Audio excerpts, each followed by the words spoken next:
Salut tout le monde, c'est un plaisir de vous retrouver aujourd'hui. On est ensemble aujourd'hui pour le premier dimanche de Carême, année C.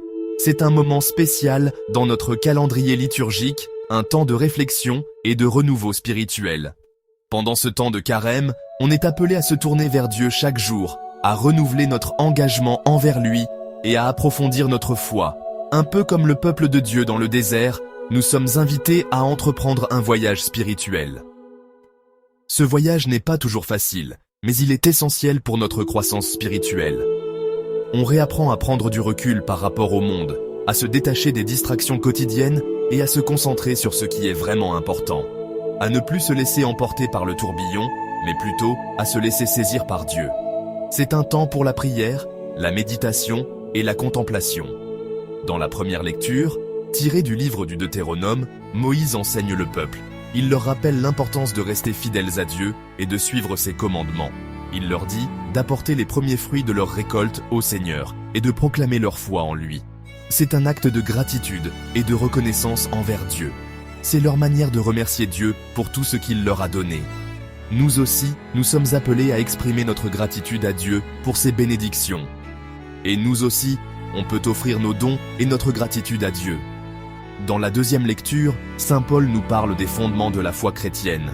Saint Paul nous rappelle que le Christ est ressuscité des morts et qu'il nous a sauvés, tous sans exception, peu importe nos origines. Cette vérité est au cœur de notre foi. Il nous rappelle que le Christ est ressuscité des morts et qu'il nous a sauvés, tous sans exception, peu importe nos origines. Quelle joie, quel espoir incroyable! Quelle joie, quel espoir incroyable! Cette résurrection nous donne la force de surmonter les épreuves et de vivre dans l'espérance. L'évangile de Luc, lui, nous raconte la tentation du Christ dans le désert, pendant ses 40 jours de jeûne et de prière. Jésus a affronté des épreuves et des tentations, tout comme nous. Malgré toutes les tentations que Satan lui a présentées, Jésus est resté fidèle à son Père et à sa mission. Il a montré un exemple de force et de fidélité. Jésus est resté fidèle à son Père et à sa mission. Il a résisté aux tentations et a choisi de suivre la volonté de Dieu.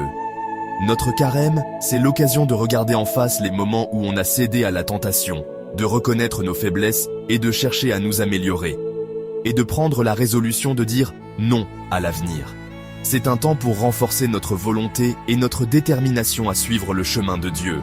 C'est aussi un temps pour se préparer à célébrer les événements au cœur de notre foi, ceux qui nous apportent le salut. La passion, la mort et la résurrection de Jésus sont des moments clés de notre foi. Ceux qui nous apportent le salut.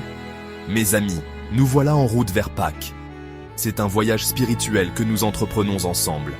Chaque jour, il faut avancer, même si on a plein de bonnes raisons de s'arrêter en chemin. Continuons à marcher ensemble, soutenus par notre foi. La route peut être difficile, mais elle en vaut la peine. Que Dieu Tout-Puissant nous bénisse, nous guide et nous fortifie dans notre marche vers lui. Le Père, le Fils et le Saint-Esprit. Amen. Que Jésus lui-même nous accompagne tout au long de notre chemin de carême, nous guidant vers une Pâques joyeuse et renouvelée.